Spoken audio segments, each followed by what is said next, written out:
The Inspector General of Police in Nigeria, Alkali Baba, told dismantle roadblocks in Southeast immediately. IGP told dismantle roadblocks in Southeast immediately, as it did now. Yes, the Inspector General of Police, Usman Alkali Baba, has been urged to without further delay dismantle all police checkpoints in the southeast. All checkpoints in the southeast, yes. Definitely, the human rights advocacy group made the call in a statement signed by its national coordinator, Comrade Emmanuel Aombiko, and made available to Daily Post on Saturday, noting that the menace of illegal checkpoints by the police and their constant extortion of southeasterners must be checked. Udiwa lamented at the presence of allegedly corrupt police officers on extortion spree is responsible for the extrajudicial killings of drivers in many parts of Nigeria. In most cases, when the drivers fail to part with as low as 100 naira bribe, it recalled that lives were lost while many were injured in a horrific auto crash before Azia Junction by the Hiyala Onitsha Expressway after a truck rammed into 6 vehicles at a police checkpoint before landing on a bus allegedly filled with passengers. The human rights advocacy group noted that Friday's accident was just one out of many, adding that the entire Southeast is notorious for police checkpoints and extortions.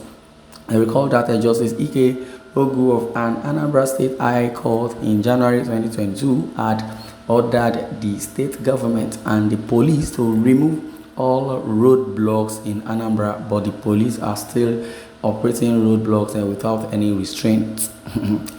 They can't. I believe the police even. It seems everybody is just acting with impunity or doing things the way they feel like. Because as it is, it has been recalled that Justice Ike Agu or Ogu of an Anambra State High Court in January 2022 had ordered the state government and the police to remove all roadblocks in Anambra State, but the police are still operating roadblocks without any restraint. And what I believe is that the judiciary system of Nigeria is compromised, and that is what the view of the white man, the lawyer to NnamdiKanu International, is a white man, because he believes things are not really working well in Nigeria. This is not democracy, and this is not how it's been practiced all over the world, all over the country which adopted democracy. Now, this is what it is. So we are seeing it as a problem now. Though they in diaspora are seeing it as a problem, but they already have a solution. That was why Joe Biden told Buhari that yes, go back to your country and dialogue, and also there should be a report of the Lekki Endsars massacre. Let's start from there. So everybody needs to sit up tight, but it will all start from the government, yes, of the day.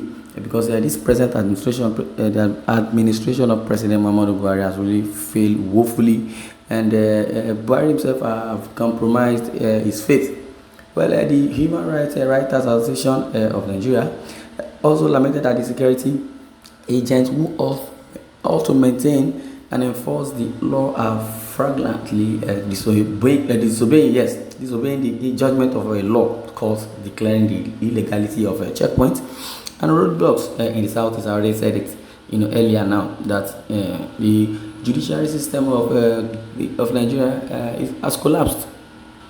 It has collapsed and deteriorated to that level whereby it's like when egg break, it could pack the particles, join the real content, and that is how Nigeria is now. So what we need to do now is just to go and buy another egg, and that egg simply means the constitution. The constitution has really caused a whole lot of havoc.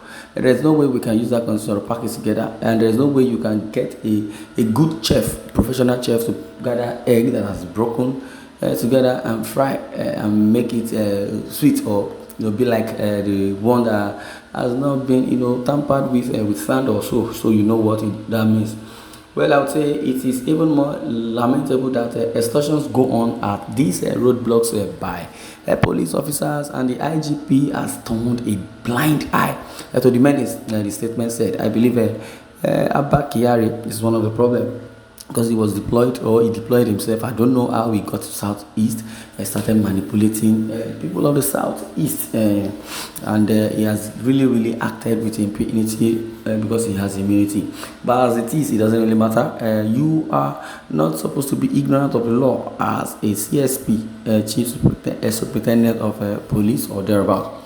Now, Uriwa said that it was very clear that the NSAS and national protests did not teach the police any lesson. Yes, the Human Rights Writers Association have called for IGP, the Inspector General of Police, to quickly come to the aid of the Igbos, or rather the Southeasterners, because as it is, they believe that the checkpoint has become something else, because it's a way of extortion. And they have legalized the checkpoint bribe, 100 naira. What is that? What is that? The citizens who are still begging, for peace to reign, and another thing, they are still begging God for shelter and provision of food. You still, want to suffocate them. Rather, the 100 naira you are getting should be like a tax going back to the government and the country that we are here now. Even you, if you like it or not, you are paying tax. Even if you pay the real tax, you are just dashing them money. Because they have placed taxation on every goods and commodity. So you believe that the government is not working. Everybody knows. Uriwa is now expatiating more, telling us about the NSAS. It went beyond how we think or what our imaginations are. The Nigerian police force and the police service commission must begin instant reforms to reposition the force for better policing. It also added, Uriwa said that the IGP must punish severely corrupt officers who lead drivers, and also in most cases passengers, to their early graves while forcefully demanding money from them. Wow, so very appalling. Because I've seen so many headlines which is policemen or women arrest for arrest. Yes, they are also involved in extortion and in Abuja. So you should know that the country has deteriorated to that level. Now they have not made it legal. I would say they made a fraudulent act legal. They've become criminals, and it's part and parcel of the Nigerians.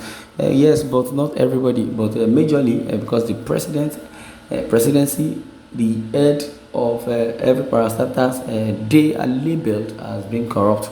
Why? Because if the president says he's not corrupt, then his brother Malami is corrupt.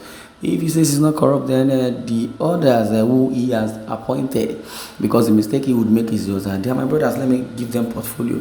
After giving them portfolio, God gives them a contract, they won't execute anything. They will just be there collecting money, although nothing. So you as a president, you tendered your template, portfolio, and your what's it called? There's invoice or thereabouts. So you should understand what I'm saying. When you wanted to go and borrow money, yeah. So you signed. After collecting money, you send it back to whoever you want to send it to without monitoring. You're not a good leader. That's why every president or leader should rather, go for counseling or go for public administration. As big as the presidency is, or the number one seat of Nigeria is, Buhari shouldn't, give excuse on his school start, but he should have gone to school. It doesn't really matter how old he is. So to govern a state is not easy, let alone the country. Well, this is where I'm going to draw the curtain. Thanks for listening.